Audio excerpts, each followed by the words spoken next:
What is media literacy? Big tough question right out of the gate. That's a really big question. Gosh. Oh God, wow. That's not an intimidating question at all. It's big, eh? It's big. I've wanted to make this video for a long time because there seems to be a general sense that people on the internet have terrible media literacy. It's like no one knows how to critically watch movies anymore and everyone is falling for fake news or thinking AI-generated images are real. Especially in the video essay space, I think a lot of frustration and drama and misunderstandings come down to poor media literacy, and I've seen my fair share of that as a content creator. But then I had an idea. If I could make the perfect media literacy video essay teaching people how to engage more critically and open-mindedly with the stuff they consume, maybe I could fix YouTube. So with this extremely achievable goal in mind, I got to work. Given my background as an ex-English teacher who taught media literacy skills in my classes, I honestly thought that it would be relatively easy to make a video about this stuff. But as I started digging into things, I quickly learned it's so much more complicated than that. I was completely unprepared for how difficult this video would be. So today I want to bring you along with me on this journey. I'll talk about why media literacy is so complicated, what people get wrong about it, and what we can do to fix it. It's going to be a big one, there's going to be some twists and turns, so if you're ready, let's get into it.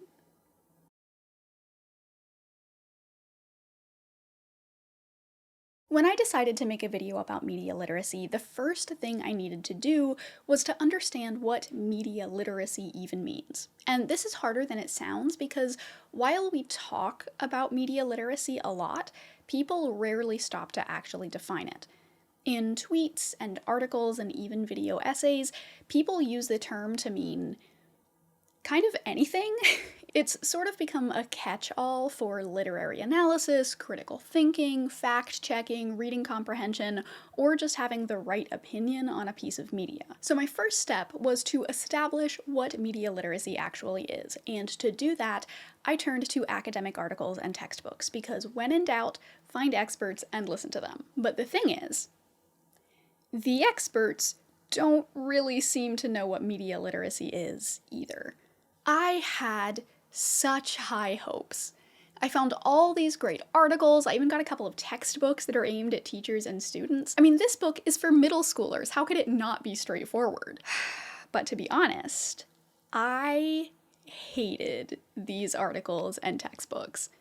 I mean, they're not that bad, it's hard to explain how academic resources can both say so much and nothing at all at the same time. Like, listen to this. Media literacy is the ability to apply critical thinking skills to the messages, signs, and symbols transmitted through mass media.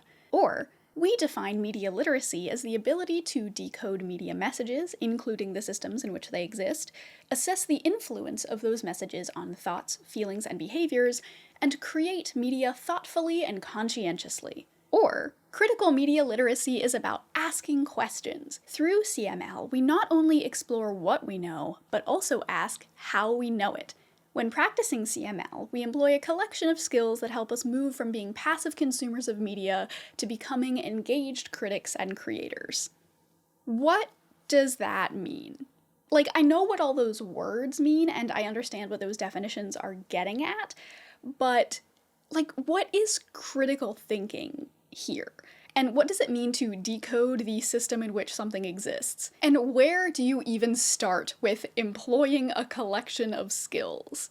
A lot of organizations use some variation of the definition from the National Association of Media Literacy Education, which says that media literacy is the ability to access, analyze, evaluate, create, and act using all forms of communication. Now, this is vague as hell, but in other places on the NAMLE site, they give a little more detail, saying that media literacy is the ability to encode and decode the symbols transmitted via media, and synthesize, analyze, and produce mediated messages. I understand that media literacy is a complex topic, but it seemed like every single definition I found was not only super vague and abstract, but also different from every other definition. And that's only accounting for people who actually actually gave definitions. Some of the sources I read didn't stop to define the term, they just assumed that the reader would be on the same page about what media literacy meant, which is a bold strategy when you're writing about such a complicated concept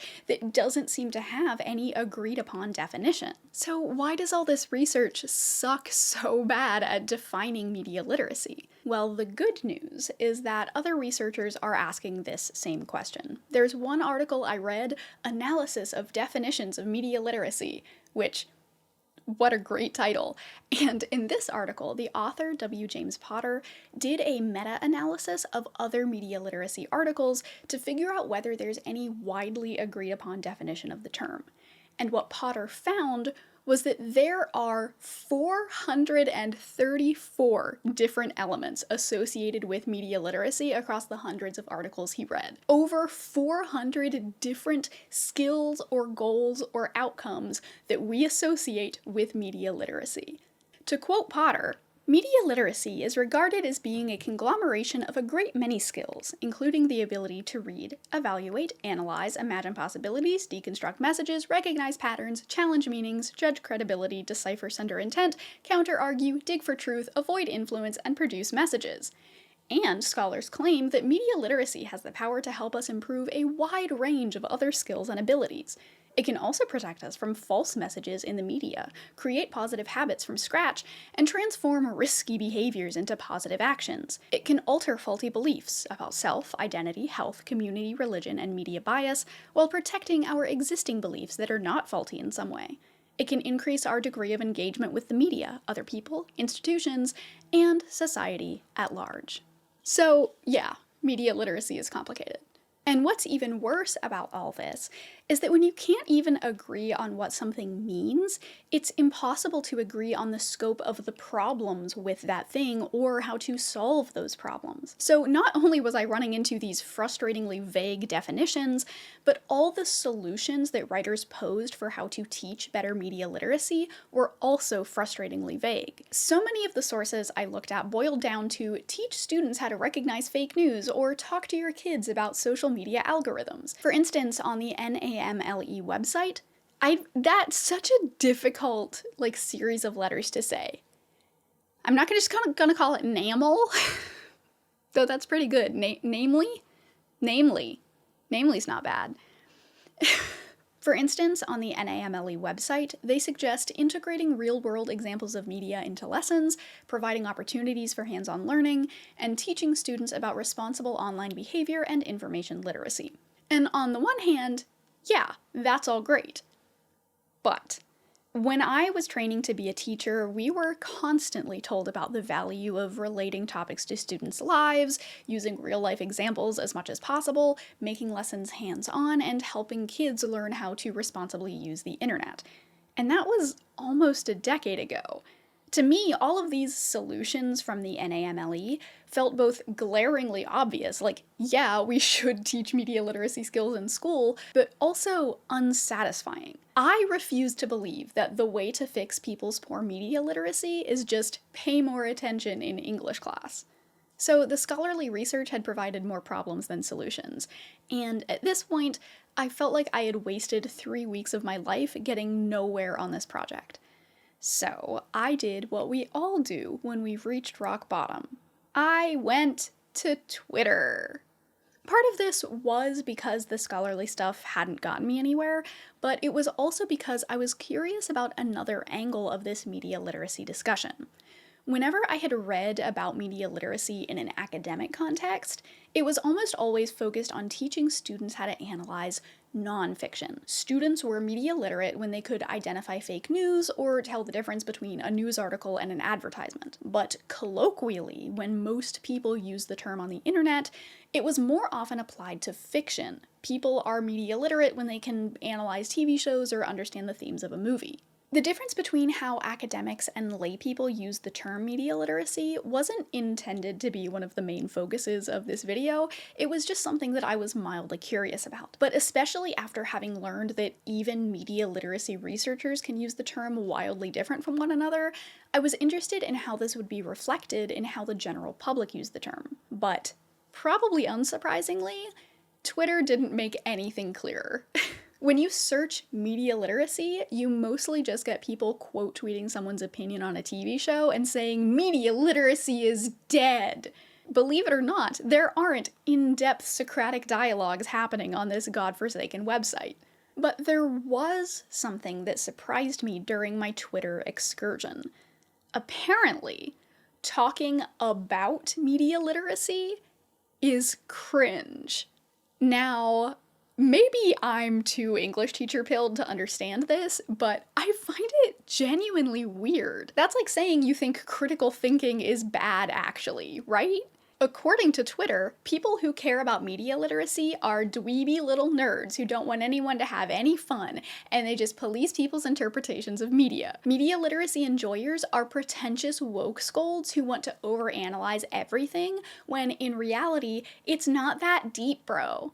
So, yet again, I had run into yet another hurdle that made this topic even more complicated than it was at the start. And I felt like the more I read about media literacy, the more I realized just how complicated it is, the more resentful I got about it. The past couple of weeks had been really difficult. I'd had this video idea that I thought would be, if not simple, at least straightforward. But then I started to look into it and I found that no one could agree on what the term media literacy even meant, let alone agree on how we could fix things. And even when people offered solutions, they were unsatisfying. Honestly, it's no wonder there's backlash against the very concept of media literacy. No wonder everyone thinks it's cringe. It's a nebulous concept at best with a squishy, ever-changing definition, and because it has so many other concepts packed into it, it's nigh impossible to pin down and thus also impossible to teach. So whenever people talk about it, any solution they offer is so basic it feels obvious, and audiences end up feeling condescended to. It's messy, it's complicated, it's frustrating, and it's still something I wanted to make a video about. But clearly my usual method of research wasn't getting me anywhere, so I did what all great academics do when they're frustrated out of their minds about what they're studying. I made it everyone else's problem too.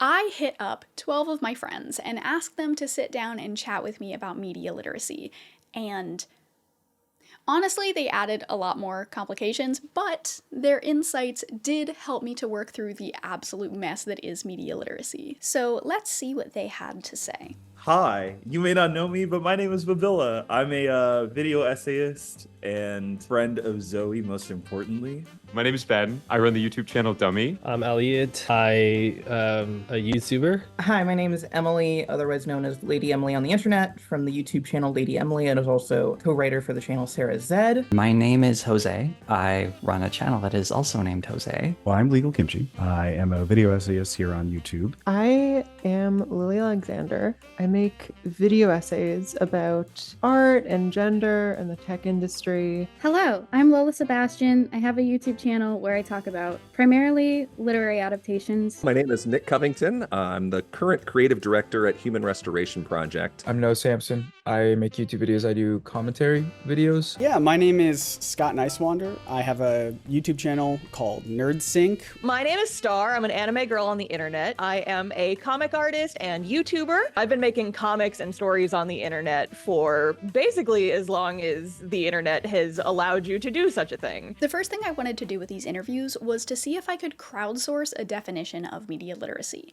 And when I asked everyone how they defined media literacy, I got a really interesting variety of answers, mostly having to do with looking under the surface of a piece of media, getting something more than just the basic plot, whether or not that deeper meaning was intended by the author.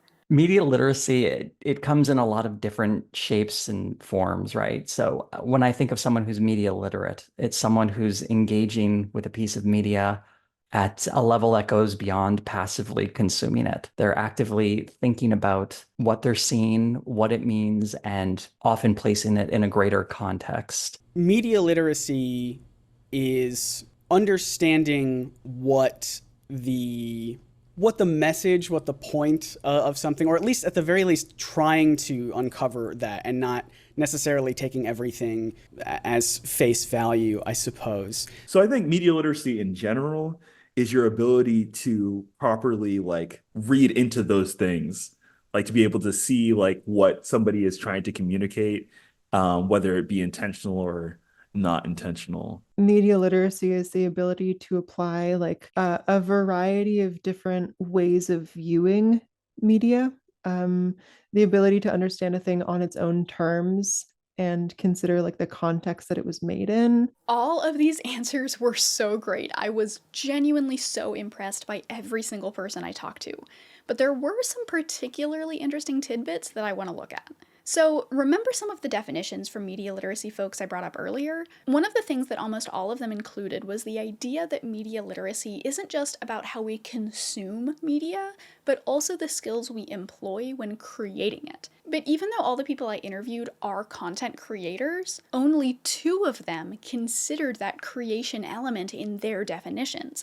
Nick, who's a teacher, and Ben, who studied media literacy and works in media. But I think media literacy today looks like being a critical consumer of media, considering purposes, intentions, but then also in the creation space too. So creating media and information for authentic audiences. I would say that media literacy, expanding on that, is something like the ability to find and understand and maybe even create media in order to participate in society. I found it fascinating that everyone else focused on media literacy skills from the viewer side of things rather than the creator side of things. But honestly, I think most of us think of it this way too, right? Media literacy is something you do when you're consuming media. It's a skill for readers. Writing skills are something totally different, right? I'll get into that in more depth later on, but for now, I also want to touch on another really interesting bit that Scott from NerdSync brought up. He said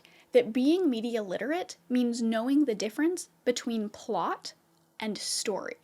It's really easy to confuse the idea of plot versus story, whereas like the plot is the stuff that happens, like it's the list of things that happens, but what's like the story that the author is trying to tell through those things that happen.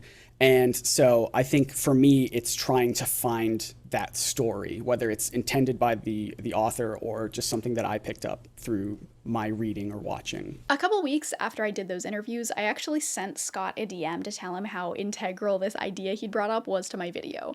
He was super nice about it, but admitted that he'd actually gotten it from a book, Wired for Story by Lisa Cron. I told him that I was totally fine just pretending like he came up with it on his own for the video, so everyone be sure to leave a comment talking about how cool and smart Scott is. But I did actually look into the book just to get some further context. And you know what's super interesting? This isn't a book about how to be a better reader. It's a book about how to be a better writer. So not only was plot versus story a really interesting framework on its own, but it also fit perfectly with the idea that media literacy is about both creating and consuming media.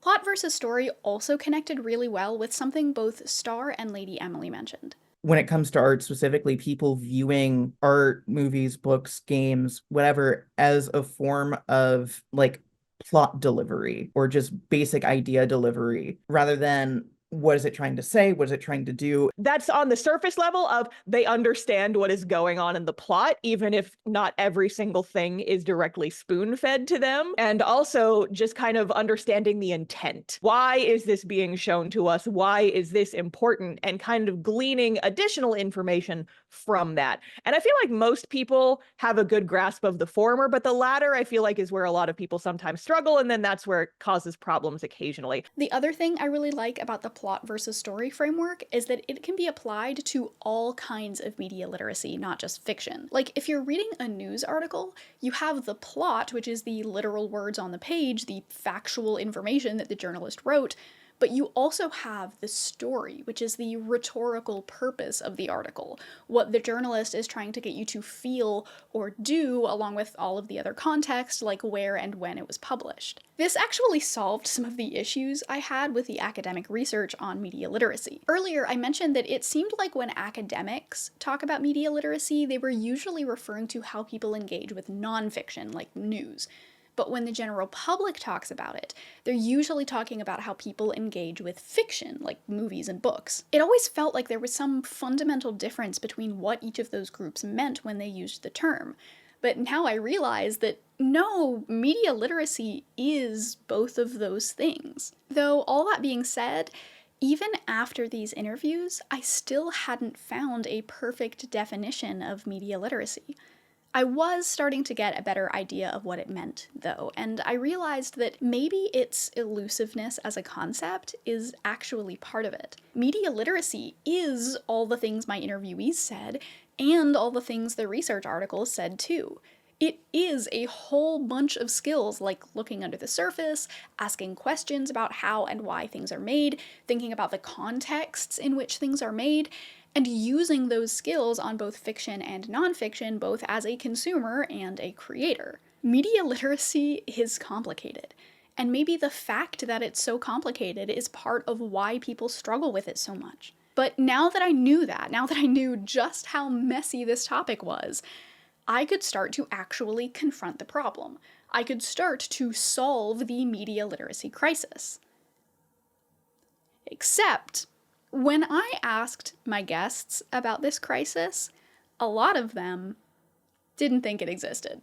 The consensus actually seemed to be that people have always been bad at being critical consumers. It's just that now, thanks to the internet, we're all a lot more aware of the problem than we used to be. Yes, there is a crisis. However, I think it's perpetual. I think there's always been a crisis. There probably always will be, because you cannot be an expert in everything at all times. I would say that like a lack of like deeper thinking and understanding has probably existed for a long time. I guess maybe the reason why people these days are like, it's a crisis is because we have access to so many things now and so much knowledge now. But part of me feels like some level of this has like existed for forever. I don't know if I would call it a crisis. I feel as though there's always been bad media analysis out there, and social media has just made it more common. Honestly, it seemed like at every single turn, this video was just getting more and more complicated. I had just gotten a handle on what media literacy meant, and then as soon as I tried to move on to solving the problem, now suddenly I had to consider that maybe there wasn't even a problem to solve in the first place. Was it even worth making a video about media literacy if there's not a crisis? Well, there's good news, and there's bad news. The good news is that there may not be a media literacy crisis. The bad news is that there still is a crisis happening.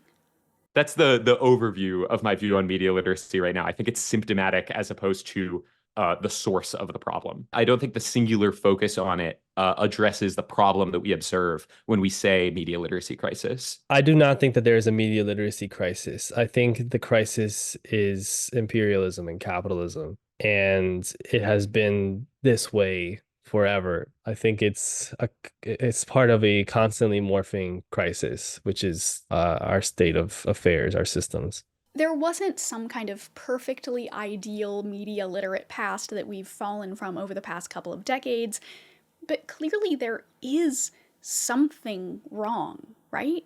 Reddit has countless threads about how Walter White was a hero and Thanos was morally correct. Facebook is full of people who can't tell the difference between a real photograph and whatever this is. Every single content creator I know has gotten comments from people who are mad about something they didn't even say in their video. I've personally experienced several instances of people asking questions that they could find the answer to if they just took a single second to look at the description. Something is wrong. We all feel it, we all see it. So what is happening? If media literacy is about asking questions about the media you're consuming or creating, then bad media literacy is when you don't do that. So, what is stopping people from doing that? Well, there's quite a few potential answers. It's possible that people are just lazier or less intelligent than we used to be. But I think that's a deeply uncurious answer to this problem. Because people don't exist in a vacuum, and we're all products of our environments and the systems we're living within. Insert coconut tree joke here. So instead of blaming individuals, let's take a look at this environment and all these systems and see if they have any answers for us. While I was thinking through all of this, the most obvious answer to me was that people aren't asking questions about their media because asking questions takes time. And like I talked about in my video on efficiency, a lot of our systems prioritize speed and immediacy at all costs. This was actually something a couple of people brought up during our interviews. I think media literacy is having the ability to interpret the information that you are consuming in a rational manner. And now with social media and technology, that all that really means is just not having the instantaneous reaction that these systems and platforms are designed to make you have, to like or to share or to quote tweet and talk shit or whatever. They're going to be like, oh, I have to get in the comments and react to this immediately, because that is sort of what the internet culture is I have to have an opinion, I have to have a reaction very quickly rather than sitting with it and thinking about it. So it almost is sort of like, I wonder if the YouTube comments in general is part of potentially a problem of everyone being like, oh, I want to be the first to comment this. I have to have an opinion, a reaction so quickly, rather than just like, that was interesting, let me sit with this a little bit. So for me, with stuff like Velma, it was important to me to get in front of it and be like, let's not be too hasty. Here is stuff to get excited for, and trying to be open-minded about it. Because if I don't have an immediate reaction, the people who will are the people who are going to say horrible, bigoted things. I mean, they're going to say it regardless. It is hard because I wish I could take the time and marinate in it and sort of be like, here are my full thoughts. But because the people I don't like are going to say their thoughts immediately, it does sort of pressure me to be like, well, I have to get my thoughts out quick, also really quick, because I don't want them to be the only voices out there that people are listening to. In other words, social media and the internet more generally incentivizes immediate reactions. This is clear in some obvious ways, like how you're rewarded when you post about a trending topic because algorithms favor relevance and recency. But there are also some features of social media that we don't really stop to think about that also play into this. Like how you're able to comment on a YouTube video you haven't watched, or share a link on Facebook to an article you haven't read. One of the reasons for this is that a lot of our media is focused on making things as easy as possible for consumers. Restricting your ability to immediately comment with whatever gut reaction something made you feel would be frustrating, and people might feel like they were being censored. On top of this, the algorithms used by YouTube and Amazon provide hyper-individualized recommendations, so you don't have to waste time looking for what you want. Everything is made to be easy, straightforward, and uncomplicated. And this is true for our art, too. Generally speaking, at a societal level, we like easy stuff. We like the easy melodrama of soap operas and CW shows. We like the self-indulgent fan service in Marvel and Star Wars. We like the simple, familiar 3-act hero's journey. But while we like all those things, they don't prompt us to ask questions. They don't surprise us, they don't take risks. They're designed to be easy. It's the media equivalent of junk food. We love to doom scroll and binge watch and not have to think too hard about what we're consuming, just like we love to eat fatty, salty foods that are convenient and easy, if not nutritionally dense. Sure, it hits all those short-term pleasure receptors in our brains, but at what cost? And just to be clear, I'm not trying to media shame or food shame anyone. All of these things are enjoyable, and that's okay. I like salt and vinegar potato chips, and I like watching compilations of baby animals. I spend a not insignificant amount of time watching videos of animals. My friends know this about me. They will send me videos of small animals multiple times a week. Shout out to my friends. Anyway, this difference between easy media and more cognitively engaging media is outlined really well by Steven Johnson in his book, Everything Bad is Good for You. Now, just as a disclaimer, this book is about pop culture, but it came out in 2006, so some of the references are a little dated, but I still think it has some really interesting insights. Like, for instance, Johnson suggests that one of the differences between shows that are more or less cognitively rigorous is about how much information they give the viewer. The open question posed by these sequences in more rigorous media is not how will this turn out in the end. The question is, what's happening right now? Sorkin's shows, like The West Wing, are the narrative equivalent of fog machines. You're supposed to be in the dark. You're supposed to be confused.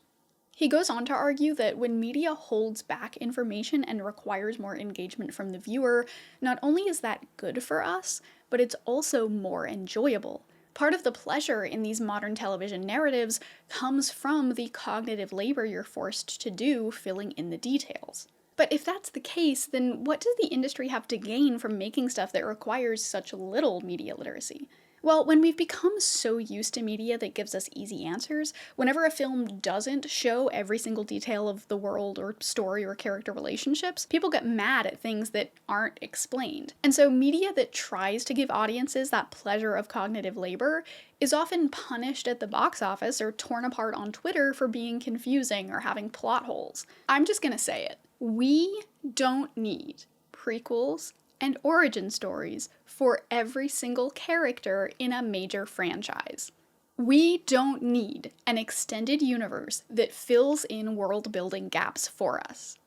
We should be able to do that work on our own. We should want to do that work on our own. Because just like how movie monsters are scarier the less we see of them, fictional worlds are more magical the less the author stops to explain every single detail about them. But it also comes down to risk. When media is easier to consume, there's a lower barrier to entry and less danger of misinterpretation or misunderstanding. It might not be high art, but it's inoffensive, so it can appeal to a wider audience. And wide appeal is really attractive to people who are in the business of art. This is why it's such a huge deal when more intellectually challenging media does well commercially. When Everything Everywhere All at Once came out, I don't think anyone was expecting such a weird movie to do so well with general audiences. But even still, it did run into some issues with misinterpretations and misunderstandings. For instance, when my husband and I saw it in theaters, there was a group of women behind us, probably like college age, a couple years younger than us at the time, and when the movie ended, he and I were just sat there like emotionally processing what we'd just watched, and one of the women behind us turned to her friend and said, "So do you think they're gonna make a sequel to explain what happened?" And I think about that at least once a week. During my discussion with Lily, she brought up a really interesting point related to how we could solve this issue, though. Patrick H. Willems, he was talking about, I think it was in his video, What's Next After Marvel, basically the need for movies that train people to watch movies again, for movies that get people like eased back into ambiguity or like plot lightness. And I feel like Challengers was one he cited there.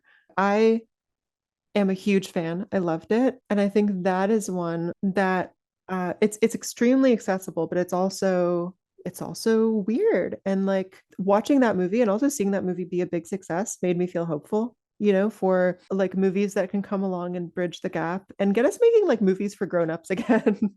I really like this, but I also think that we shouldn't necessarily assume that even the most straightforward training wheel movies are immune from poor media literacy. Because, for example, this is such an embarrassing story.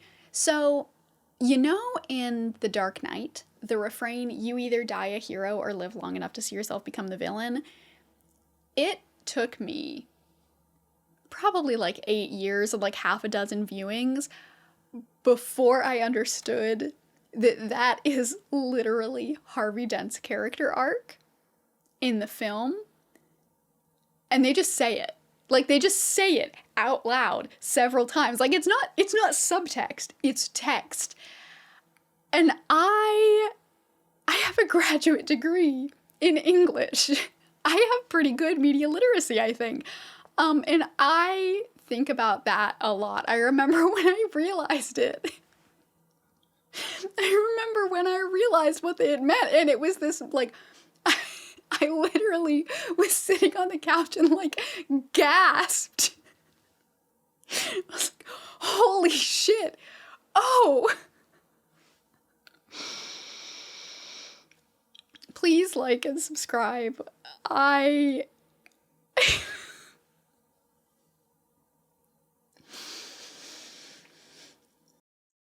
You know, you live and you learn, and sometimes we need to be a little patient with ourselves. Anyway, all of that is to say that sometimes people won't be able to pick up on even the most obvious of themes. But another part of the issue with the entertainment industry is that just like how social media tries to quantify human interaction, studios are trying to quantify art. This was actually something that Jose brought up during our discussion, so I'll let him explain it. I get annoyed when people try to build this idea of consensus around movies. We all have to like or dislike something as an objective fact. But we sort of see these people who are so insistent that their opinions about a piece of media are the right ones, that they've tried to sort of fashion this idea of objective criticism. They're so obsessed with Rotten Tomatoes scores and stuff like that. And they're trying to sort of formulate some kind of objective measure of quality for a piece of media, which is incredibly silly and ridiculous. They're not just coming at it like as one opinion of many. They are getting closer to the objective truth. That's, I think, why they get into like downvotes on YouTube videos. Like that means anything. For a lot of people with poor media literacy, numbers are a really easy metric for understanding media. Why would you worry about actually analyzing a film to understand its strengths and weaknesses when you could just look at its Rotten Tomatoes score instead? And on the industry side, making art objective and quantifiable makes it easier to figure out the most efficient method of dispensing that art, as we've seen with the rise of binge watching thanks to streaming services. And we're not just seeing this with movies either. There's been a recent rise in book summary apps, and I find that absolutely fascinating. Now, obviously, things like Cliff's Notes have been around forever, but now we have short form, Blinkist, and Magibook, which aren't helpful guides to books. They're literally just summaries of books. And something that all of these services emphasize is how easy they're making things. They take confusing ideas and explain them in plain and simple ways.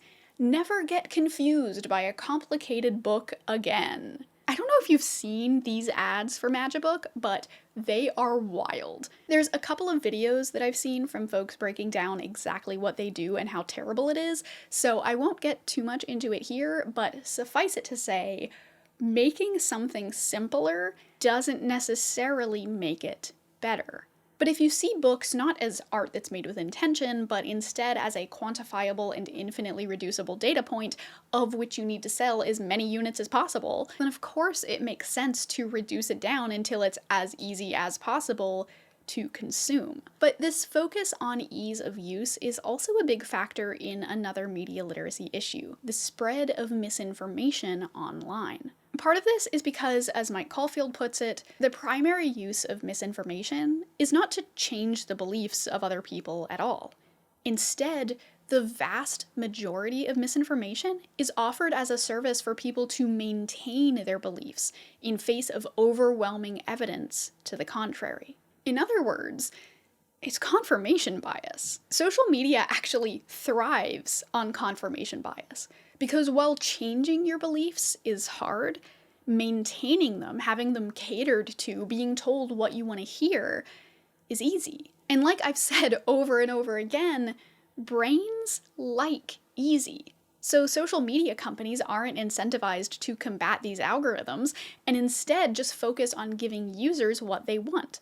And that's to say nothing of how much YouTube and Facebook actually directly profit off of grifters. But just because these systems aren't incentivized to change doesn't mean that we're stuck like this. Now, unfortunately, a lot of solutions for these big picture problems are unsatisfying. Like I mentioned earlier, most articles and organizations focus on education as a panacea to media literacy issues, and I think that's just a lazy answer. One of the books I read for this video is a nonfiction graphic novel, A Firehose of Falsehood, The Story of Disinformation.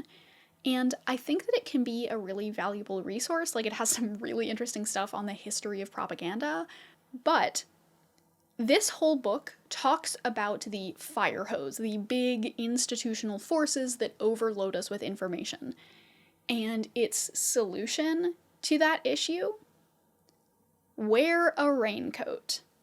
So, first of all, that metaphor really falls apart because the danger of a fire hose isn't the water, it's the pressure. Sure, wearing a raincoat will probably keep your clothes from getting wet, but it's still gonna hurt. And second of all, like I said earlier, I'm skeptical of any solution that comes down to just teach more media literacy in school. When you have such powerful forces bombarding you with information and misinformation and disinformation, it doesn't really seem fair to put the responsibility entirely on the individual. Rather than trying to protect yourself from the fire hose, doesn't it make more sense to just turn the hose off? Now, to be fair to this book, the authors do offer other suggestions for how to protect societies from the proverbial fire hose of falsehood. They bring up regulations on businesses, especially social media, as well as safeguarding free press and repairing the public sphere. And these are solutions that have been echoed by other media literacy scholars like Dana Boyd in her article, Did Media Literacy Backfire? Now, I don't love every single thing she says in this article, but there are some gems that I think are really helpful for understanding the scope of our society-wide media literacy struggle. She argues that media literacy programs and solutions that focus on expert fact-checking and labeling are likely to fail. Not because they are bad ideas, but because they fail to take into consideration the cultural context of information consumption that we've created over the last 30 years. Addressing so-called fake news is going to require a lot more than labeling. It's going to require a cultural change about how we make sense of information, whom we trust, and how we understand our own role in grappling with information. In other words, we've built this huge, tangled attention economy web, and there's so much baggage associated with it, like all the algorithm stuff I brought up at the beginning of this section, that surface-level issues like labeling misinformation aren't ever going to be enough. What we need to do is untangle the web. The question of how we untangle the web is complicated. Some people, like Ben and Elliot, argue that we need big picture, radical societal change.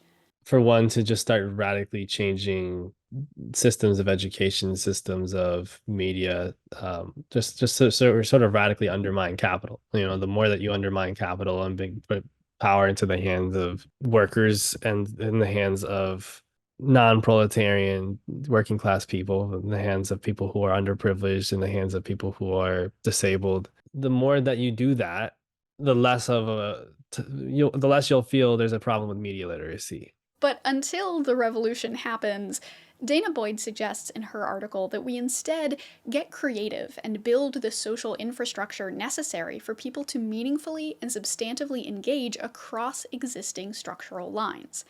This won't be easy or quick, but if we want to address issues like propaganda, hate speech, fake news, and biased content, we need to focus on the underlying issues at play. No simple band-aid will work.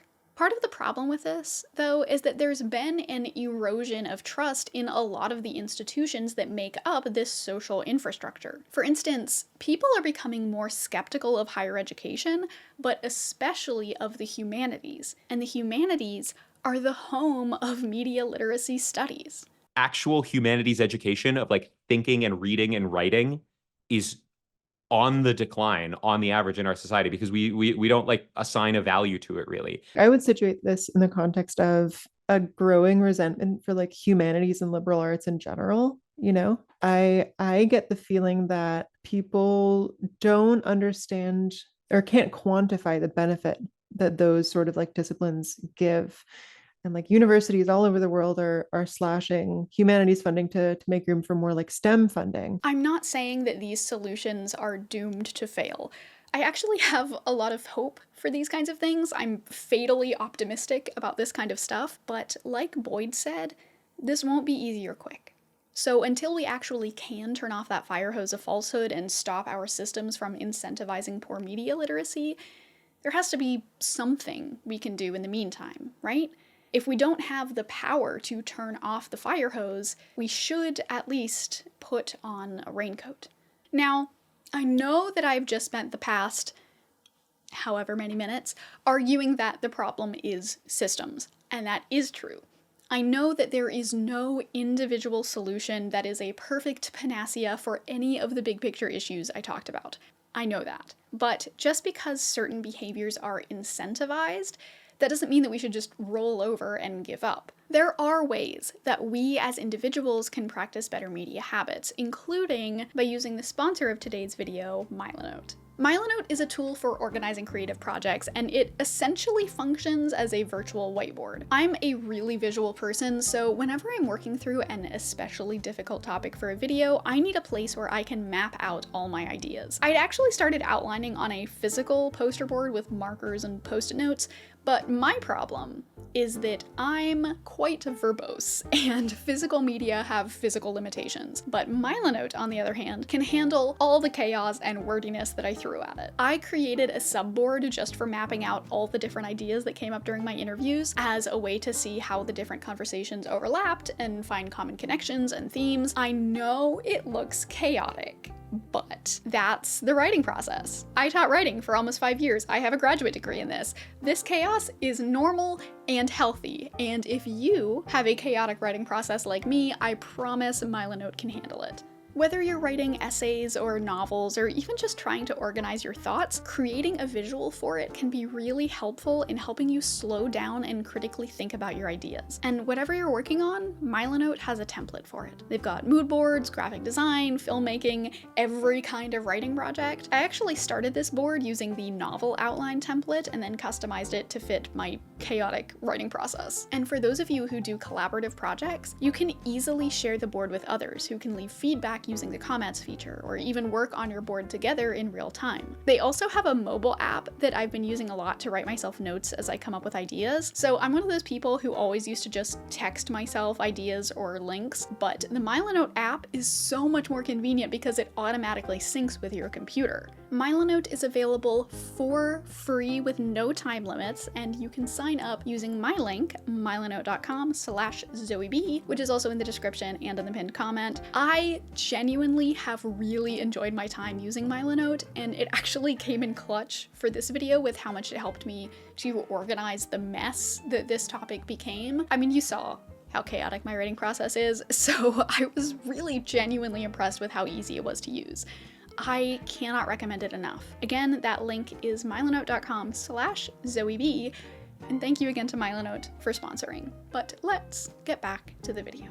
As for more actionable advice, number 1 is slow the f*** down. Like I talked about in the last section, none of the systems that we're living within want us to slow down. Social media incentivizes quick gut reactions and posting about trending topics, even if you haven't had time to evaluate the evidence or sit and think about your position. Everything in our culture is telling us to speed up, to be more efficient, to consume as much content as possible. But the good news is that once you're aware of these forces, you can start to work against them. For instance, you can take steps to make sure you're not just consuming short-form media. Stephen Johnson might not have had any idea of what the internet would become in 2006 when he was writing Everything Bad is Good for You, but in it, he argued that the internet possesses a different kind of intelligence from the intelligence delivered by reading a sustained argument for 200 pages. You can convey attitudes and connections in the online world with ease. You can brainstorm with 20 strangers in a way that would have been unthinkable just 10,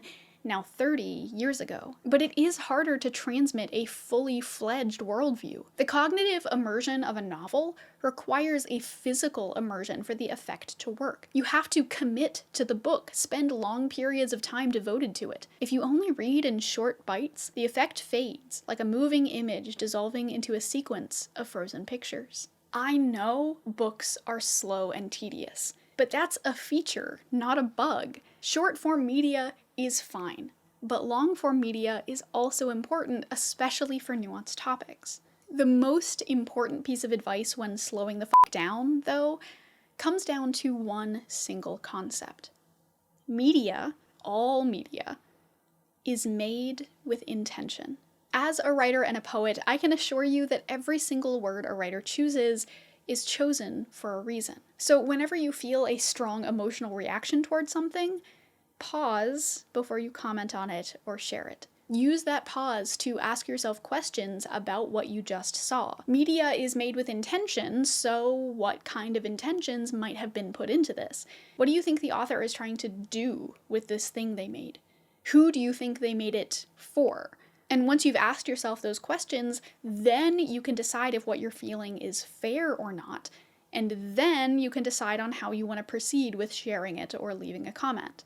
This is especially true if what you're reading is challenging you, either intellectually or ethically. Like I talked about in the last section, our brains really don't like to be challenged, and a lot of things in our environment have taken advantage of that. And now a big chunk of our media diet is made up of easy, unchallenging stuff. So when you're faced with something that does challenge you, whether it's because the writing is difficult, or because it approaches its themes in an ethically ambiguous way, or because it's just clearly coming at a topic from an opinion that is radically different from yours, it can be off-putting at first. It's frustrating when things don't give easy, comfortable answers. And it's okay if your gut reaction to something like that is frustration. It's okay if your instinct is to be defensive. That's normal. All I'm asking is that you don't let that frustration and defensiveness be your only reaction. When you feel that way, let yourself feel it, and then start asking questions about what you just saw. One of the reasons this is so hard to practice, though, is because it requires trusting writers. It requires understanding that media is made through conscious choices, and that those choices have been made in good faith. But it can often feel hard to trust writers, because we have so much non-conscientious art out there. We've been burned one too many times by art that promises to be deep or interesting, and then falls apart at the slightest analysis or is just maddeningly transparent. And that's not even considering the rise of AI-generated images and writing, which are, by definition, made without intention. So if you want to build up what Johnson calls a kind of implicit trust, a tolerance for planned ambiguity, then you need to start slowing down and asking yourself questions. Like, if a writer keeps using a specific color in a certain way, like, I don't know, if an important scene is set in a room with blue curtains, it might be worth considering why that decision was made. Of all the things the writer could have described, they chose to describe the curtains. And of all the colors they could have used, they used blue. Isn't that interesting? Isn't that worth at least just thinking about? And yes, sometimes the reason behind a certain decision isn't super deep, especially for films where budget can be a huge constraint. Sometimes decisions are made because they're cheap, not because of some deeper artistic meaning. And this also isn't to say that authorial intent is the most important thing in analysis either. Contrary to what some people on Twitter believe, you can be pro-media literacy and pro-death of the author at the same time just fine. Because while it's important to consider authorial intent, especially for nonfiction media, sometimes there's enough evidence in the text to make an argument that the author didn't even think about.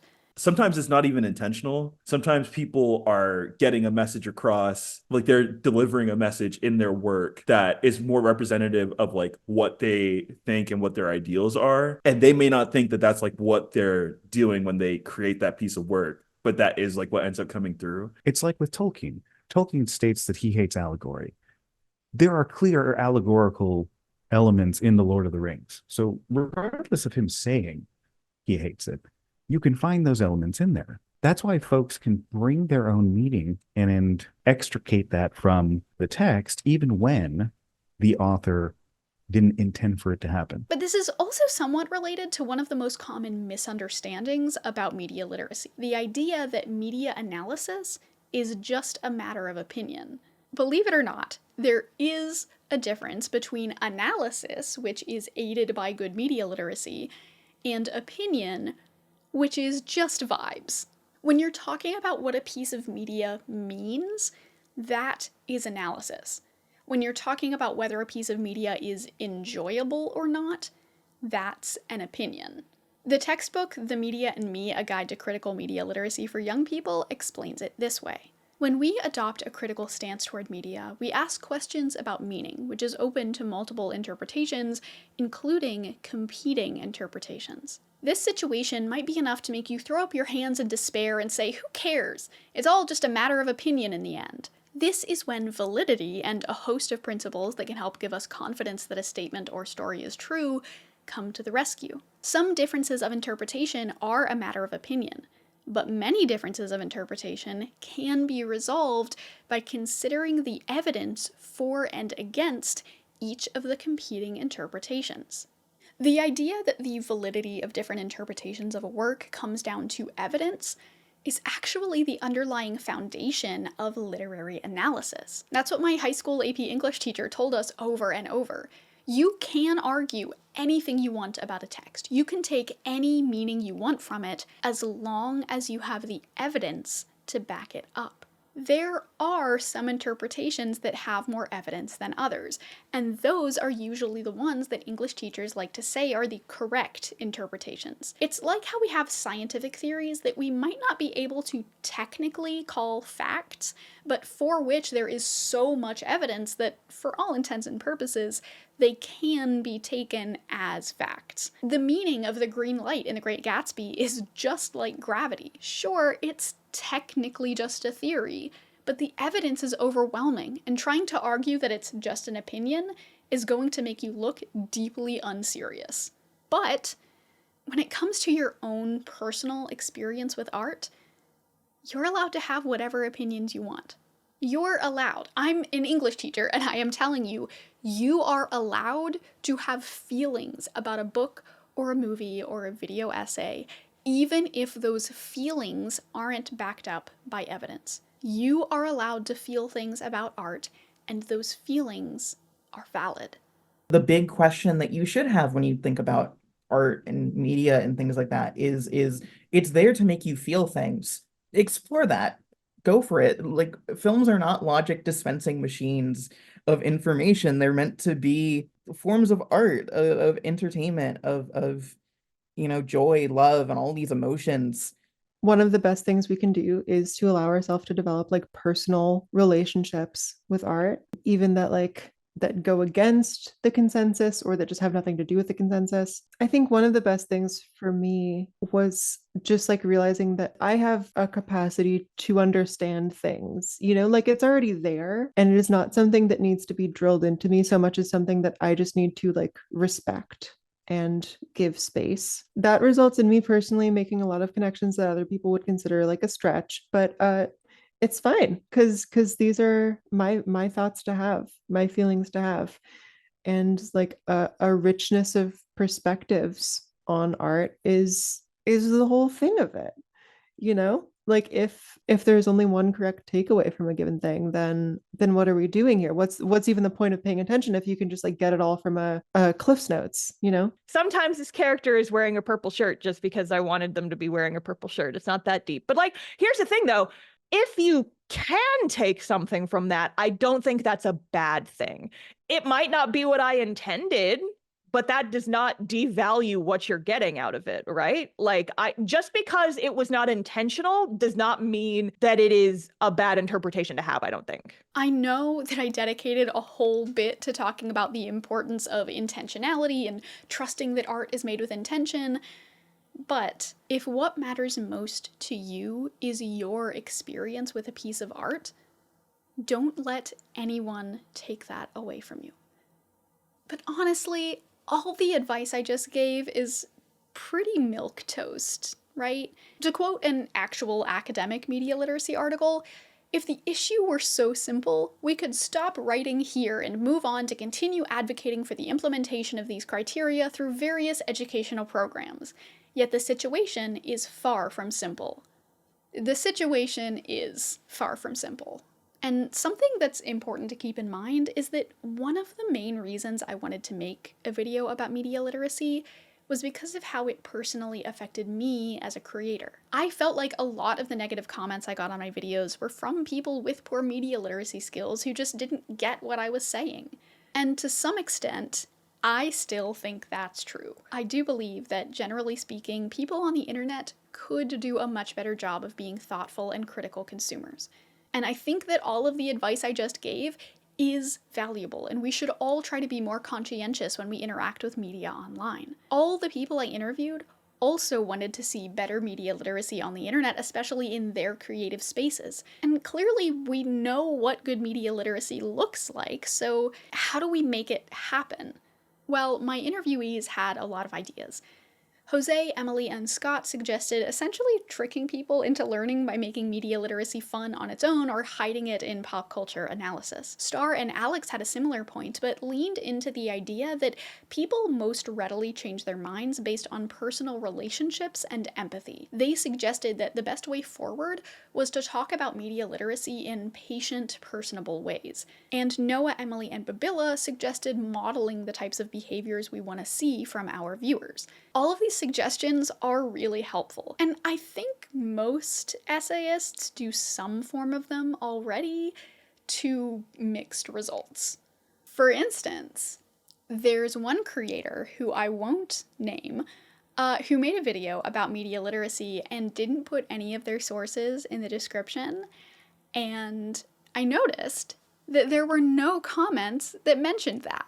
So like, this creator was talking about media literacy, telling people how to be more literate, including telling them to check sources, but they didn't put their sources in the description. And like, there were even people in the comments who were talking a big game about how media literate they are and how they check sources for everything that they watch, except for that video, I guess.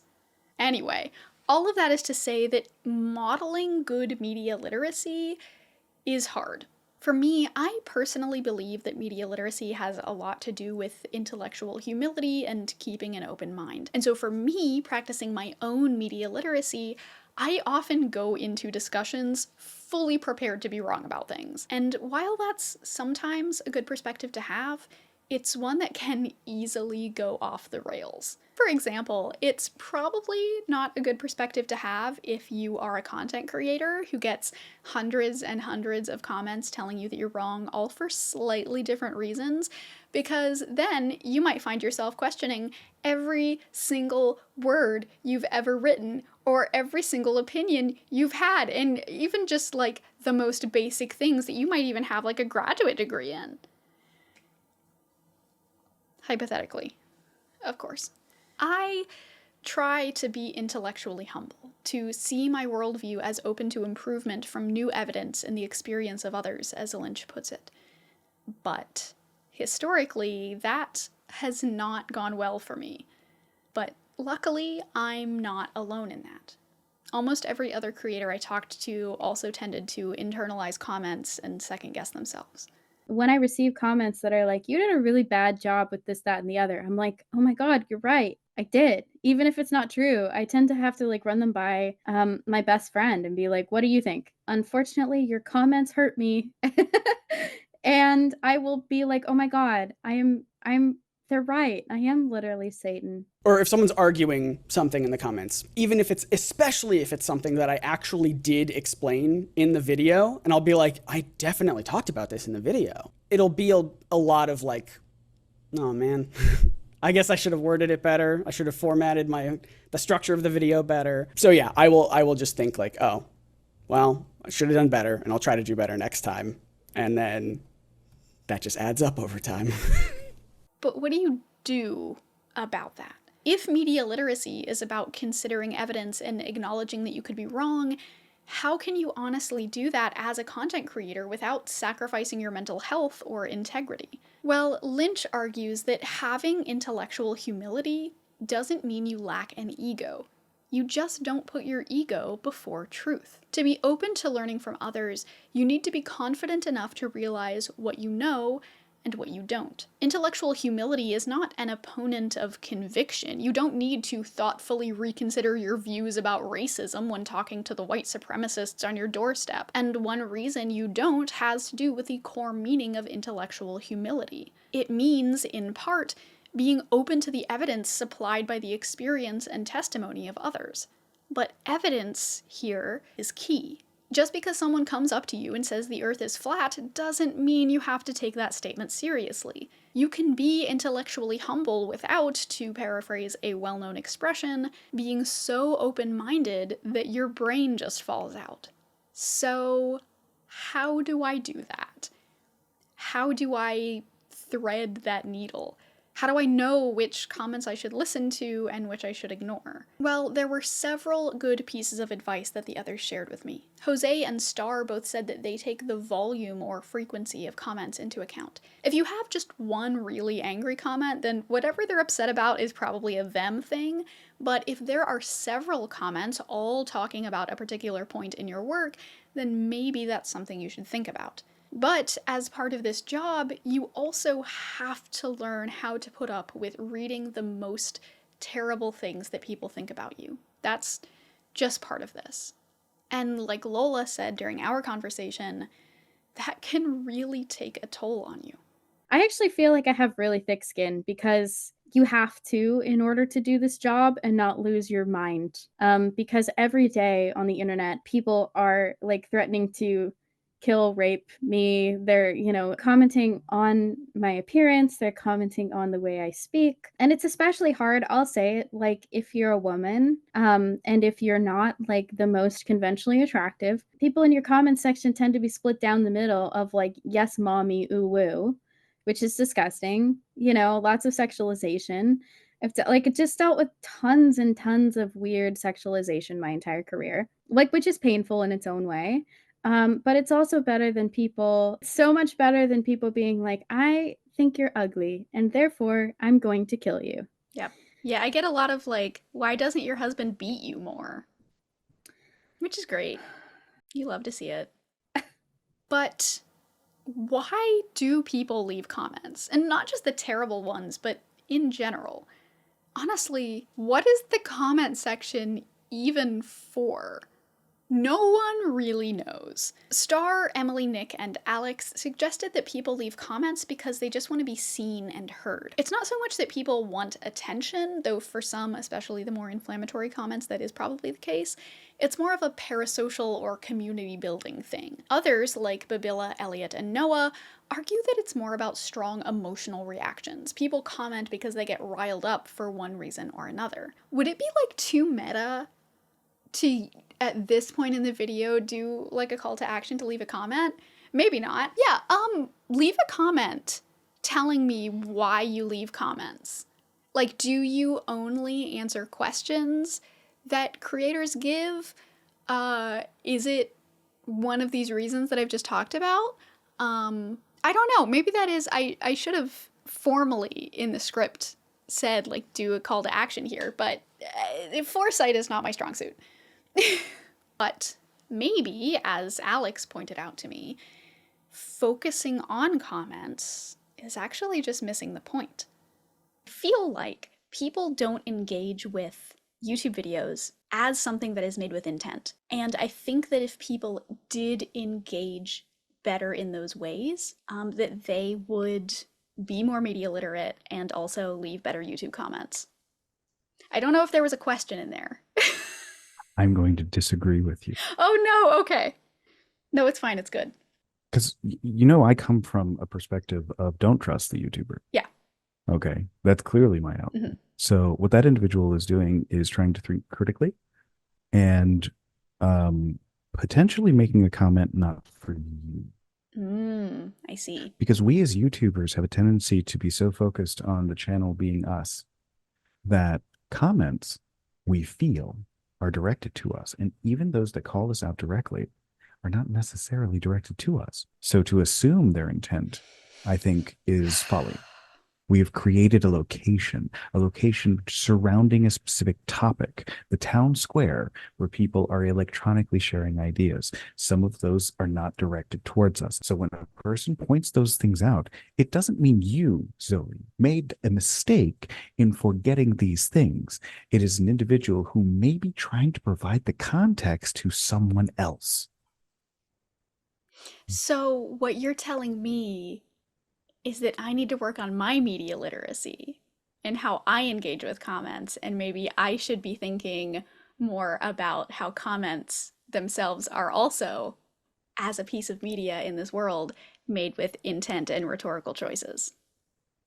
Yes. I don't like that answer. It makes me mad because it means that I'm not that my righteous indignation about YouTube comments is perhaps misplaced, but it is a good answer nonetheless, one that I will have to think about. Sorry? Also, he has a great video all about this specific question of trusting content creators on his channel, Legal Kimchi, which I will have linked in the description. It is amazing, and I definitely recommend watching it when this is over. But this idea that I was missing the point, that I was getting something wrong about my position as a creator and my relationship to the comments, it stuck with me. I could not stop thinking about it. I chewed on that conversation for a solid 2 weeks. And that's when it hit me. Remember, media literacy isn't just about how to be a good consumer of media. It's also about how to be a good creator of media. So maybe the problem isn't with viewers, or at least not just with viewers. Maybe I, and all the people I talk to for this video, am more responsible for this than I first thought. This revelation was frustrating.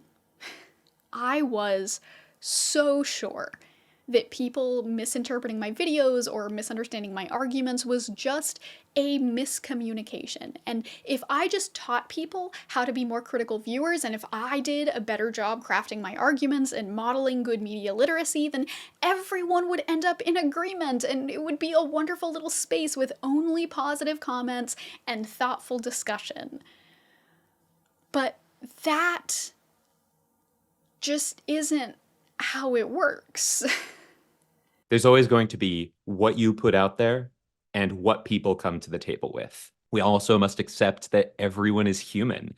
And sometimes the complementary item to what we put out there, what these folks bring to the table, isn't there to meet us. You know, you're always, no matter how well you write something, going to have someone who looks at it, sees the title and thumbnail, watches 20 seconds of it, and then hallucinates an argument into it, gets really mad at you, and leaves a scathing comment.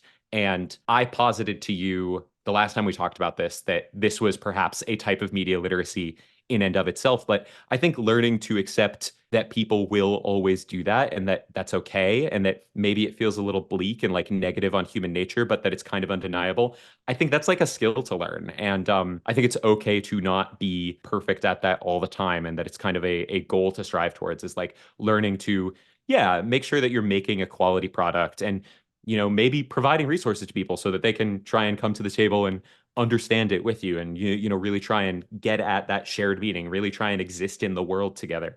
But sometimes it won't be possible, and learning to accept that is, I think, important to not stressing about those people. Ultimately, some amount of people are always going to disagree with you. You can't make everyone like you, because if everyone likes you, then you've probably said nothing. That's like, I think, true of just like being a human, So, maybe the real media literacy issue was on my end. Maybe as a creator, I need to have the media literacy to understand that it's literally impossible to create something perfect that no one could ever misinterpret. Even the best writers with the greatest, most thoughtful fans won't reach everyone. There will always be people who just don't get it. And that's a fact of life. And it's a fact that I actually really struggle with, even now, even after doing all of this reading and having all of these conversations. And honestly, maybe that means that this video is useless. I mean, I've spent all this time trying to craft the perfect media literacy video that teaches everyone all these skills and does a full comprehensive breakdown of just how complicated it all is. And maybe it's a fruitless endeavor. Maybe video essays as a genre are just a waste of time. Because if you can't change people's minds, then what's even the point? But then I talked to my friend Star. And Star, the Starfish Face, creator of the webcomic Cast-Off, of which I am the #1 fan, she told me something that I think every single artist needs to hear. And so like everybody comes at a piece of media from their own experience, equipped with their own knowledge, past experiences, and how much they are willing to connect with it. And you cannot account for every single one of those people when you make something. All you can hope is that it hits the right target audience and that the people who are finding it and are enjoying it are getting something out of it. Because like I said earlier, I was really struggling back when my audience first got really big, that people were not reading the story the way I had intended. They were not interpreting the characters the way that I interpret them as their creator. I had this almost legitimate crisis of like, this story is being taken away from me. And that's very hard. It's like death of the author, but I'm like, I'm still working on it. It was something that I was really, really struggling with. And I remember I went to a talk given by another comic artist, and something she said really stuck with me. It was something along the lines of, all you can hope is that this piece of media is the thing that someone needs at this exact moment. You think back to like all the shows, all the books that came to you at just the right moment and said exactly what you needed them to say. The only thing you can hope is that that is something that your work is that for someone. You as the creator cannot control how people react to the things that you make. And if they interpret it differently than you intended, who cares? Right? Like it's not a reflection on you. It's a reflection on them more than anything. And just try not to take it personally and create something that's meaningful to you. And with any luck, it'll be meaningful to other people who really need it in the moment. And that's all we can hope for, right? So, where does that leave us? Well, I think that's up to interpretation, but what I'm choosing to focus on moving forward is the idea that conflicting ideas can coexist. We should be able to acknowledge that humanity is diverse, and that diversity is going to be reflected in a diversity of opinion. But we should also be able to do so without compromising our own values. I'm going to continue to try to model good media literacy and teach people the skills to engage with media in more literate, more curious ways, even if I know that cognitive biases and systemic forces are working against me. And if I want people to trust me as a creator, maybe I need to prove over and over again that I'm worthy of that trust. Because when we all slow down, take more time to think about things, practice more curiosity and humility and open-mindedness, we all win. Society wins. And society wins not because we've manipulated everyone into agreeing with us or because we've destroyed all the people who disagree with us. Society wins because media literacy is inherently democratic. Because when we're all more media literate, we're more open to understanding others' viewpoints, even if we don't agree with them. As Michael Lynch puts it in Know-It-All Society, we should not give up on truth and humility, and neither information pollution nor polarization should make us abandon them. When we own what we don't know and remain open to what others do, we exemplify a basic respect for our fellow citizens that is demanded by democracy. We may never completely realize the ideal of respect, the ideal of living in a society that treats people equally, that achieves social justice, that values truth and reason, and that rejects arrogance and dogmatism. But these are goals worth striving for, and it would be perverse to give up on them just when they're under threat. It is precisely then that democratic ideals matter most. Thank you for sticking around until the end of the video. This video was a lot. I know that it took a while to come out, but I hope that you liked it. And if you did, then be sure to like and comment and share the video with your friends. I also know that it was a little different than my usual stuff and a lot longer than my usual stuff. But honestly, I really loved having all those conversations with other creators. So let me know if you like that and want to see more of it in future videos, because I will take any opportunity to talk to smart, cool, creative people. I loved it. It was great. Also, I completely forgot to say something while I was actually recording, but I want to give a huge thank you to all of the creators who agreed to be interviewed for this. Thank you so much. It was genuinely a joy to talk to all of you. I will have all of their information in the description, all of their channels and everything, so everyone please go check them out, send them some love, because this video would not have been possible without all of them. I also want to thank all of my patrons and members who made this video possible. All of their names are scrolling by over here, but I want to give an especially huge thanks to Hugh Sophia, Jared S., Justin Lowry, Megan Lowndes, and Shep Alderson. Thank you all so very much. This video took a lot out of me. It took 2 months longer than I intended it to. It was supposed to be a May, June video, and then sometimes shit happens. It was also just really hard. It was really challenging to wrap my head around all this stuff and get a handle on it, but also the past few months overlapped with one of the worst mental health ruts that I've had in years, maybe ever. So I hope that this video was helpful and engaging and good and useful and that you liked it, because I put a lot of myself into it. But anyway, thank you again for watching, and I would like to end with my patron poem of the video. For autumn, here is Cicada. Sometimes, just sometimes, I wish to be a cicada who rests deep underground and wakes simply to scream, and then leave the husk of who I was clinging and empty. And until next time, stay safe, stay warm, and I will see y'all again soon, I hope. Bye, folks.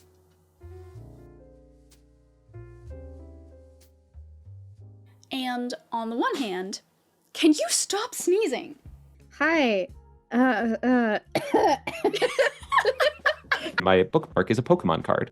Make a movie called Everything Everywhere That Happened Last Time. I love the Fast and the Furious movies. I don't know if there's much beyond those than fast cars and people with big muscles. It's you're right, it is family, and I feel ashamed for not even saying that. That should be first in mind. You could just watch my shit and then leave. You don't have to leave anything. I want to just clip that part to make you look like an asshole. Please, honestly. Babilla says, just watch my shit and leave. Yeah, let's start the campaign of me having haters. It's time. It's time for me to have some haters. Y'all are too fucking nice to me. I couldn't actually handle it. I'm too mentally weak. But everyone, please be nice to Babilla. Please, I'm sensitive. Spoiler alert, in case this makes it into the video, if you leave a mean comment on someone's video, we are not upset by it. If anything, we're taking a screenshot of it and showing it to our friends and having a laugh. We make fun of them in the group chat all the time. You are not hurting us. You are providing us with giggles for our friends. I like how sometimes, depending on where you're sitting, it looks like it says king. King. Yeah. It looks, king, yeah. It says, keep going. I found it off of Canva or something. It's cute. The public education system is very challenging and always being defunded and things like that. So fix that, I guess. So just fixing just the entire education system. If you fix the entire education system, I think we'll be okay. I think we just fixed it, right? Yeah. I think we fixed. You do better education, the whole system, and then also just cool people keep making video essays. I think that helps. Oh yeah, I mean, video essays are praxis. I think so. And if everyone thought the same way that I did about, a Scooby-Doo cartoon, if everyone thought that way, then I wouldn't have a job, because I'd put that video out and they'd be like, Scott, we already know this. So maybe selfishly the solution is to not do any of the things that I just said and have me fix it personally. Oh yeah, because we profit off of it, and I do, and that would be good for me. So I think that would be good. Was video canceled, I guess. Yeah, actually, if you post this, I'm gonna copyright strike it. I'm gonna get it taken down. here's the thing, Zoe. If you are actually smart and creative and insightful and inventive, you're gonna be the first person to think of stuff sometimes. Find more weird stuff, find more stuff that pushes the boundaries of your ways of understanding. Find the stuff that like they're doing something that you just like don't understand, and don't get mad at that. You know, don't just have a reflexive thing of like, oh, this is pretentious or this isn't for me, because maybe it is. Give it a shot. Yeah. If someone comes to you and they're like, I think that the author just wanted the curtains to be blue, like I don't think that media like has intention in this way, you're never going to get them to understand the value of art or like what art has done for you by being like, oh, the reason you think that is because you're stupid and illiterate. If we want media literacy to be spread around the world, anger is not a useful response. Maybe it's justified. Maybe everyone should be perfectly media literate, and maybe everyone should care that the curtains are blue, but we're not going to get people to understand that art can change the world by yelling at them. It's just not going to happen.